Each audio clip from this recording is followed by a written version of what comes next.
Discussions in this show should not be construed as specific recommendations or investment advice. Always consult with your investment professional before making important investment decisions.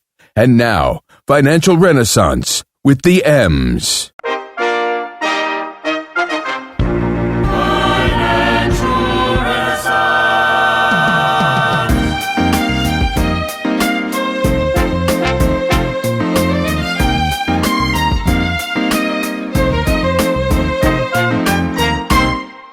Who's back, financial knowledge seekers? It is Emma Knows Money bringing you the Know the Ledge. That's right.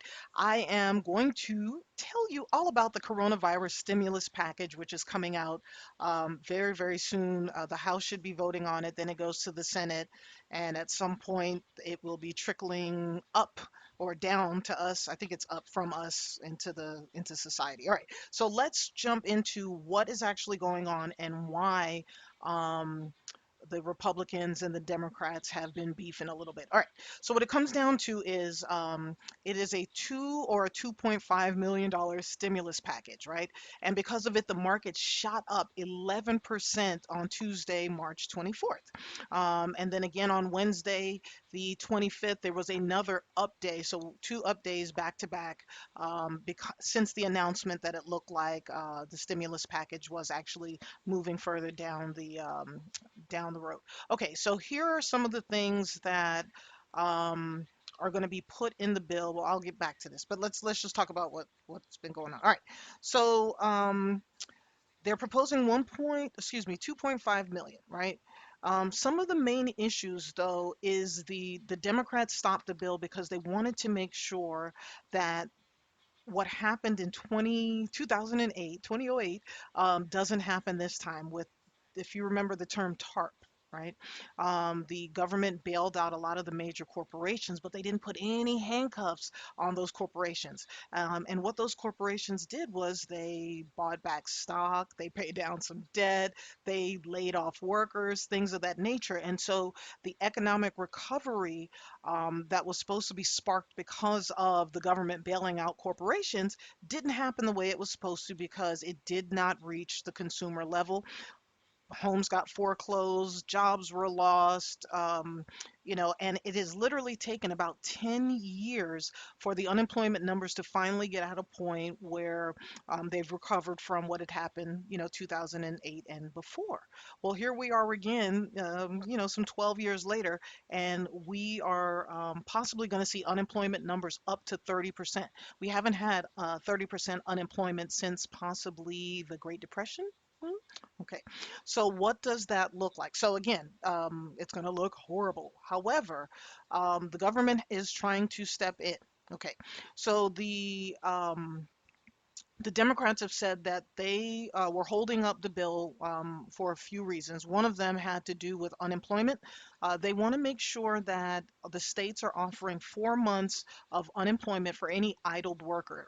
That's going to be any gig economy workers. So, again, our Uber drivers, Lyft drivers, Instacart, Amazon. Well, Amazon is hiring like crazy, so they're not being laid off. But any type of gig economy job, if you work for Fiverr, if you freelance using Upworks or any of those things, any type of job, contract type of job that you have, that will be considered as gig. And you can always look up what gig economy worker means to see if you qualify. Also, people that have been furloughed or freelancers, they are going to be entitled to unemployment. So you want to check with the Department of Labor that's close to where you live and see what processes you need to take to apply for unemployment if your business has stopped, if you're no longer receiving income coming in. All right. Now, on top of the unemployment insurance, the federal government is saying that they are going to provide an additional weekly amount of about $600 a week on top of what you get for unemployment. Now, this has been a point of contention. I believe the guy's name is Ben Sasse. Sasse, Sasse. You can look him up on Twitter. Give him your opinion. He believes that during this COVID virus, if people are receiving unemployment and an extra, say, $1,200 a month from the federal government, that you won't be incentivized to go out and find a job during COVID. Well, here's what I have to say. I don't know too many people looking for jobs unless they are in areas that haven't been hard hit. And whatever the unemployment number is, even if it's, $800 a week, whatever, I don't know what unemployment is, plus the extra 12, if you're all in under $4,000 a month, you're not living the life of Riley, for the most part, if you've got bills and children and things like that. So let the Republicans know what you think by tweeting at them, or calling their offices, and let them know how you feel about the $600 a week extra from that the federal government is trying to give. All right. So another thing that the Democrats wanted, they want an inspector general and a congressional oversight board to oversee the money that they're giving to corporations. And again, this is because of what happened during the 2008 Great Recession, because money was given out to lots of corporations, and the corporations did what they wanted with the money. All right, fool me once. All right, so the other thing that may be happening, that may be slowing things down a little bit, has to do with the government wanting some equity in any of the companies that they offer aid to. Ooh, um, wow, the government wants to take part. Now, they did that with I think a couple of other companies or entities back in the day, like Fannie Mae and Freddie Mac, or whatever some of those mortgage companies were. I think the government, I don't know if they were government, quasi-government, but I know the government ended up getting a stake in them. So that's what they're looking at doing now. Now, another cool thing that the Democrats want the companies to do, any company that receives federal loans or grants, they have to keep their employees. They cannot buy back stock, and they have to put a employee on the board. So they put some stipulations in place to make sure that the corporations behave properly. All right. The other thing that the bill is including, and this is according to Senate Majority Whip, not Frank Underwood, but John Thune of South Dakota, Republican out of South Dakota, says that the bill is going to include immediate $2,400 checks. I don't know if this is per month or a one time, but $2,400 checks per married couple, $500 per child, and for our single tax filers, you will get $1,200. Now, they are setting aside about $350 billion for small businesses, to try to so that they can keep the payroll coming. Now, I've been hearing rumors that if you keep your people on the books, that you may not have to pay the loan back, or it may be at 0%, or it may be for 30 years. I don't know.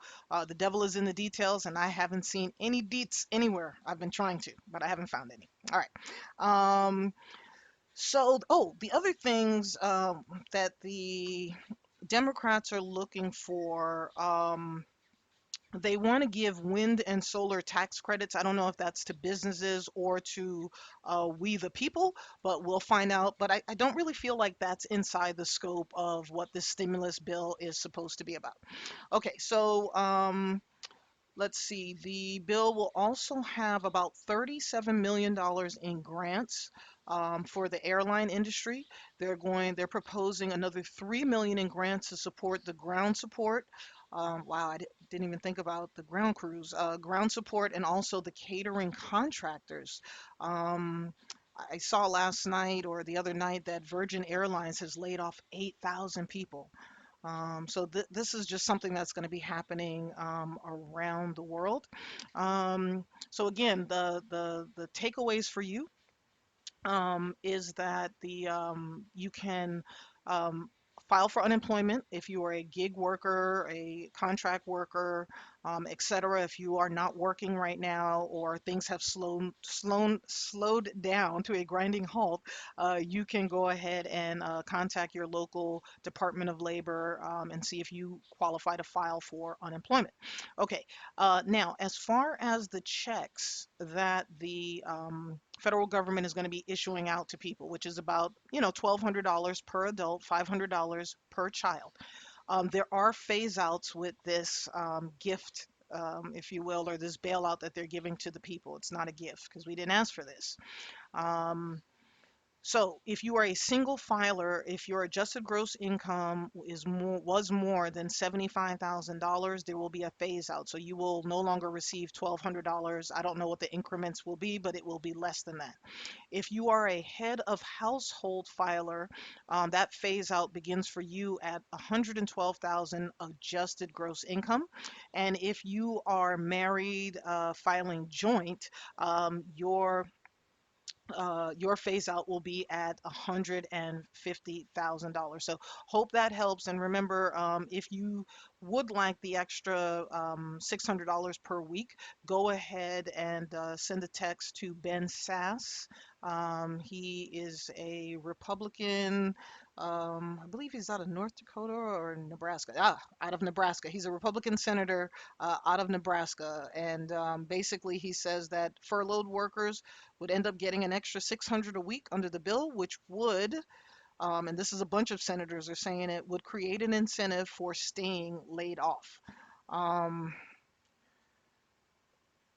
hmm, yeah. Okay. So, do what you will. If you think what he's saying is fine, you may want to tweet him and tell him, hey, way to go, man. And if you think how he's thinking, maybe a little heartless, you can go ahead and let him know that too.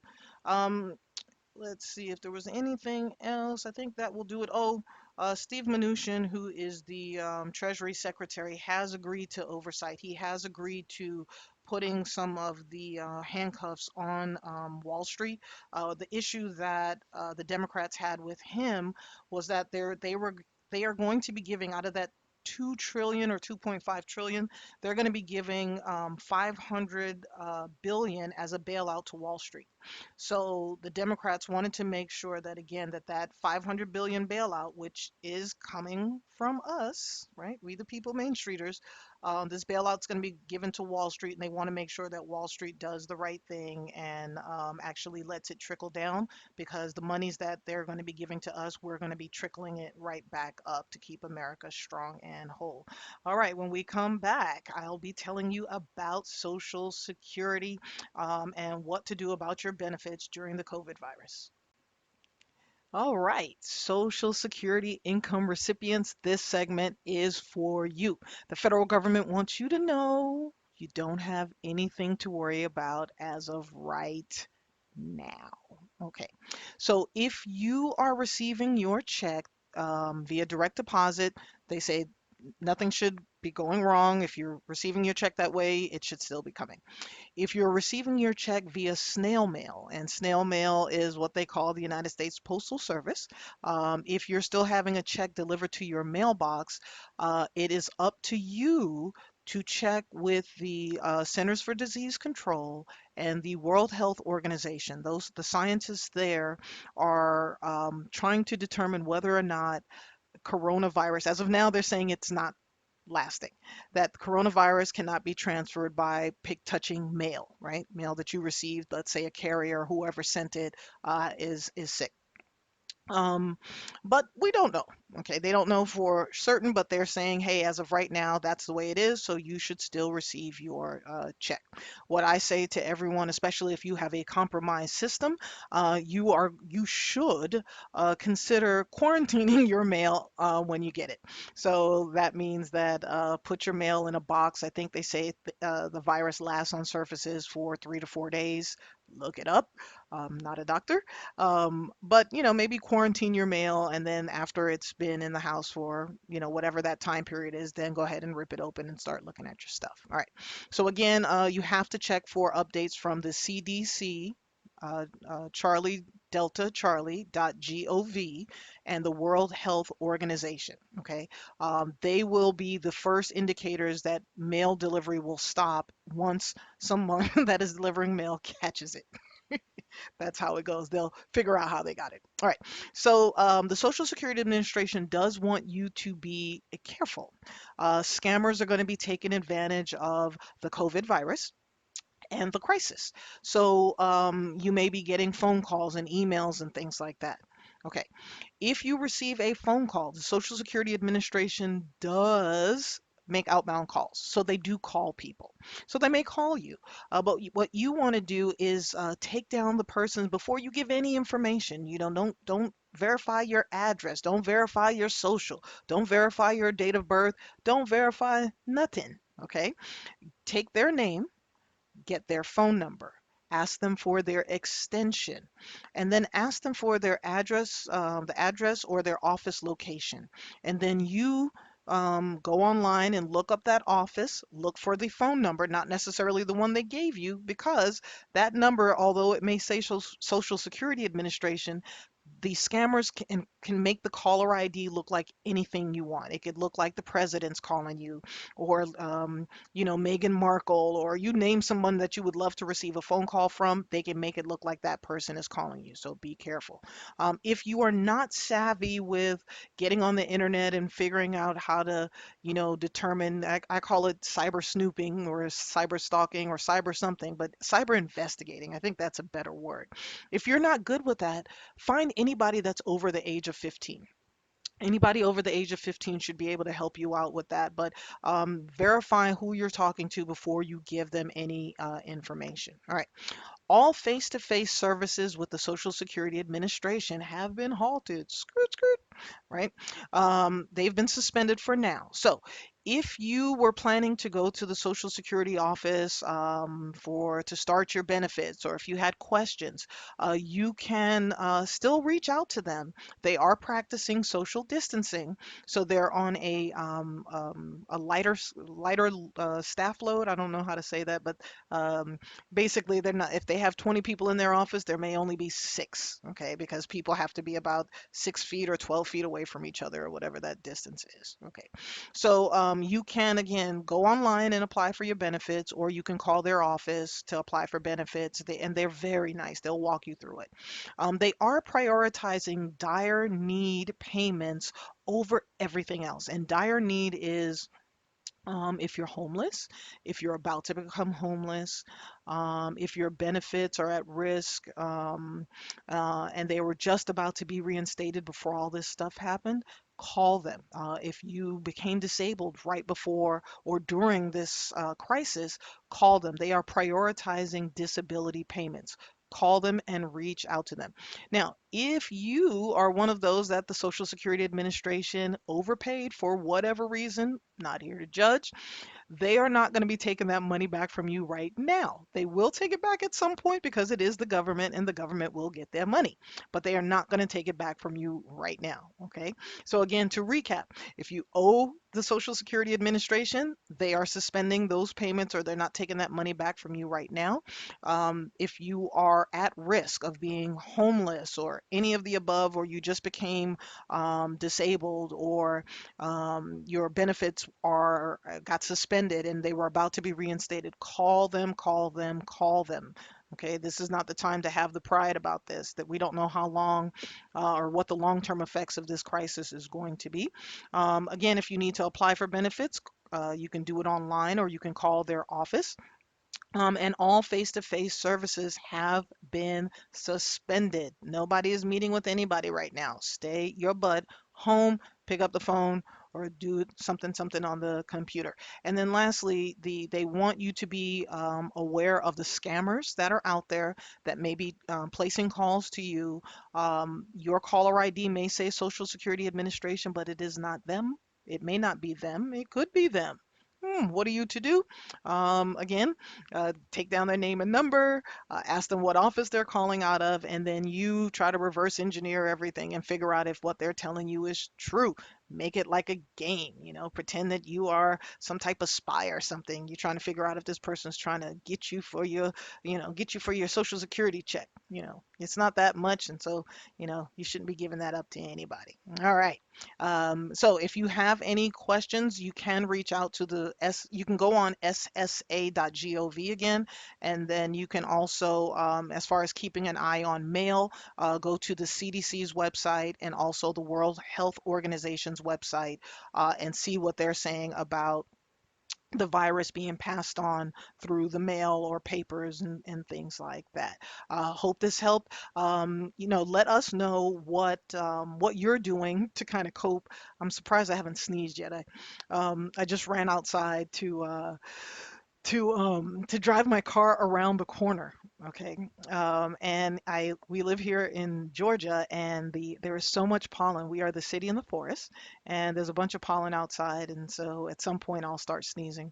But what are some of the things that you are doing to cope? I have decided that I will, when I leave my office for the day, I'm going to go outside and I'm going to go drive my car around the corner and come back, and that way it's my separation between home and being out and about. I love the office that I work out of, and so being at home and well, I'm healthy, but yeah, I sure do miss going into the office and being around my team all day, and the laughter and the camaraderie and things like that. So, if you have any coping skills or anything that you're doing to learn how to handle that, working from home and separating work and home, feel free to put your comments in the comment section, or you can send them to me at info@emmaknowsmoney.com.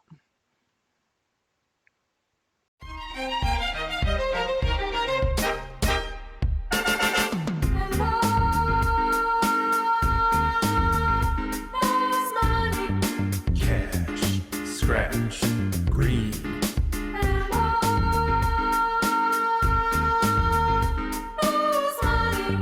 Benjamins, assets, income.